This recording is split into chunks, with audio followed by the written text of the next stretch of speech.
Now, some folks are probably wondering what I got else with this, and one of these is the VIC-20 paddles I mentioned in a previous video.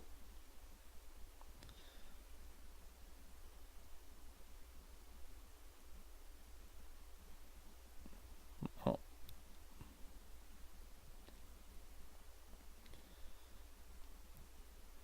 And this matched the color scheme of the VIC-20, but it's strange that it only came with the one cable.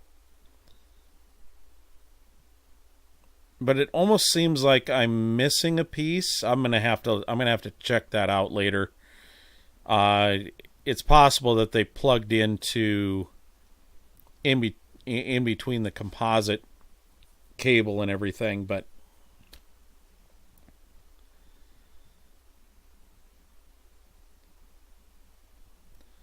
so there's the VIC-20 3K cartridge.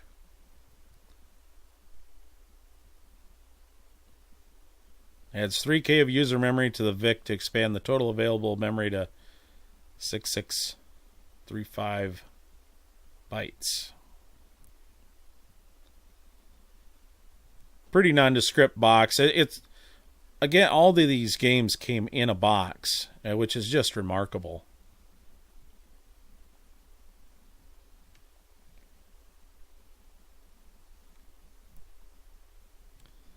Looks like somebody rubber banded this one together.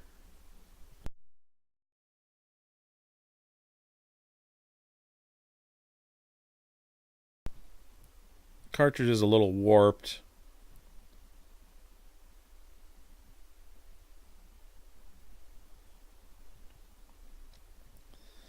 A real computer for the price of a toy. That's the visible solar system. I have that cartridge for the Commodore 64. Didn't realize it came on the VIC-20. Some of the software and games that were available at the time for the VIC-20.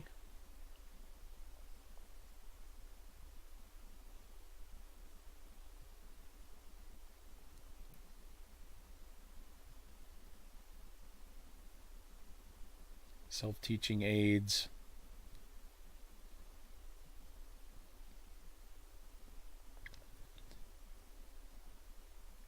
Some of these games actually did come with this, the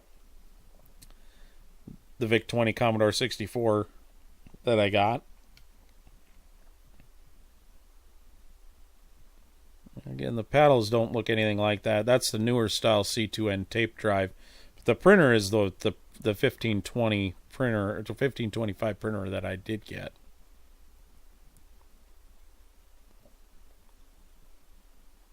A lot of this stuff, it looks like they just shoved it into this box, and a lot of it seems to be out of place.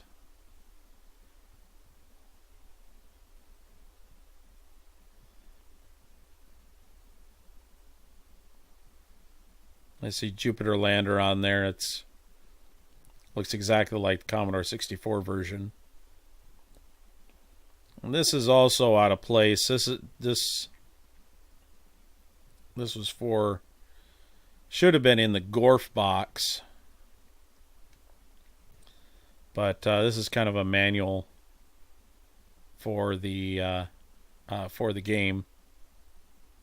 And there's these manuals here, the generic manuals that cover the controls and instructions for a wide variety of games. Again, those are out of place. The ones I pulled out of the VIC-20 are obviously out of place as well.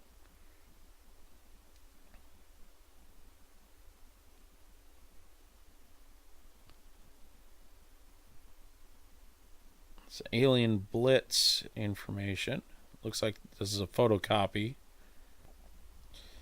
There we go. We got Cosmic Cruncher.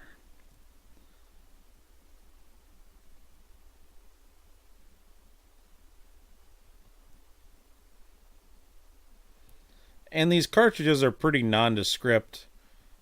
Commodore was never really did a whole lot it never did anything real interesting with their labels, as far as I could tell.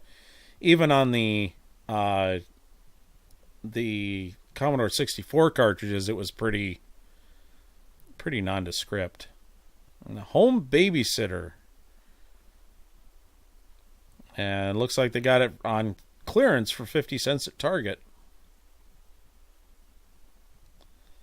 Box is in pretty messed up shape, but it's just remarkable that it came with a box.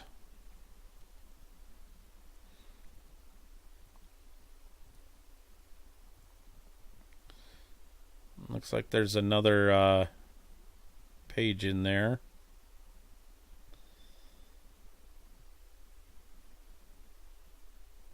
So a lot of this I hadn't seen before. These games I hadn't opened up. So when this came in the box that I hadn't seen, I wanted to take a closer look at it.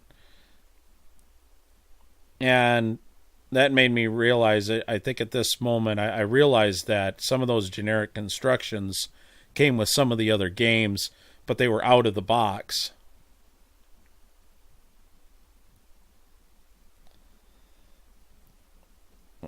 And it looks like this is pretty much just a keyboard banging software. This is Vic Avenger. This is a Space Invaders clone, if you've ever seen it. And again, these boxes are pretty generic. It looks like they use the same box for pretty much a lot of their games. Just change the picture on the front. Come to Gorf. It's a little more creative label, I guess, and a little more creative box.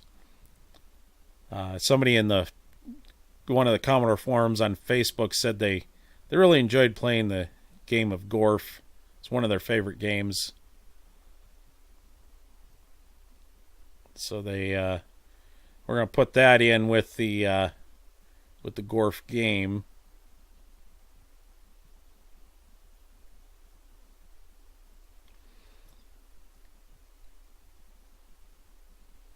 So this is the Super Expander cartridge. And this is the Commodore branded Super Expander. This is another 3K unit. So there's the cartridge.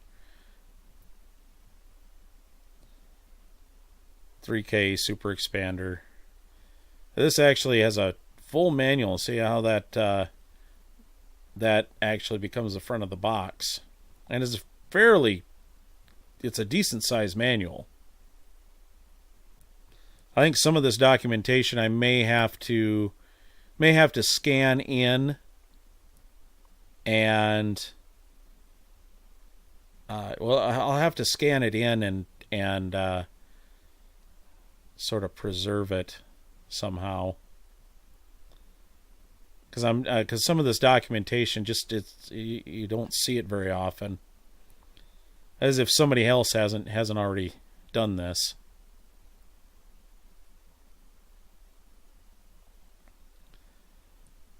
There's a program, Mission Impossible Adventure, Scott Adams Adventure Series.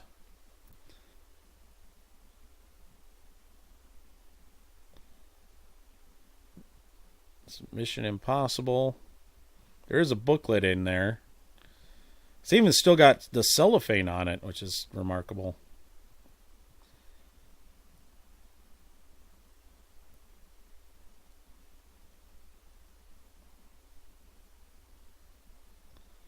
There were a whole series of games. I've actually got 2 of these Scott Adams adventure games.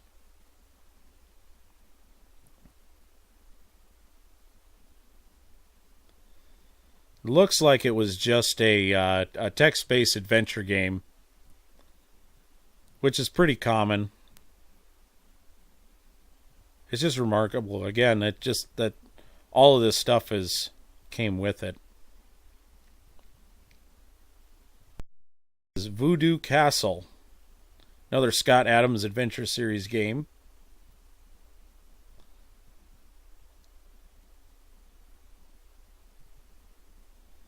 It looks like, you see how it bubbles up, that's there's actually a protective plastic on there.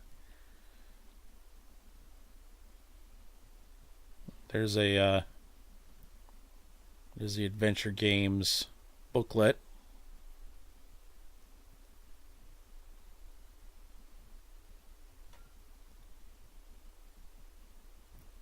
Again, probably a text-based adventure game.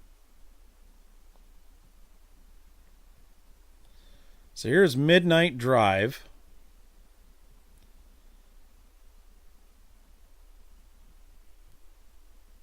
This one doesn't have a booklet, but there's a this says Road Race instead of Midnight Drive. I wonder if that was actually supposed to be in there, or if they just made a mistake on the packaging. They're both racing games, so clearly.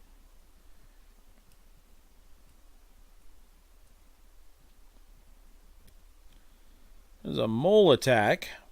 Another one that was on clearance for 50 cents at Target. It's remarkable that somebody was able to pick it up for 50 cents.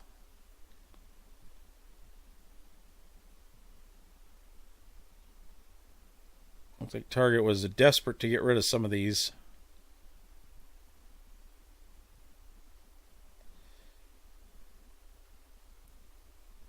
Kind of wonder if that was during the cartridge crash. There's a little booklet in there.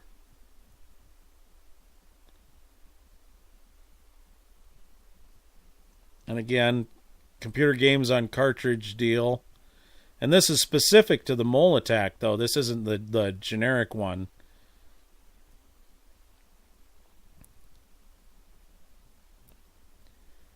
Is Raid on Fort Knox.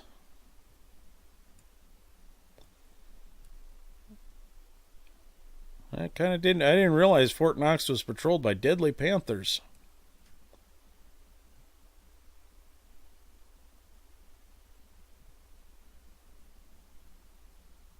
Well, that cartridge has been opened, but this is still sealed in its plastic. It's again remarkable.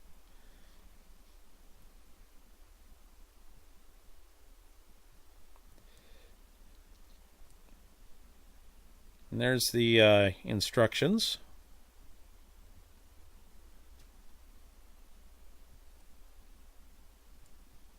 And it's interesting that the keyboard controls are very similar to the Jupiter lander. Obviously, the VIC-20 and the Commodore had those strange cursor keys, so you didn't control it via the arrow keys, obviously. But that's the last game there, so.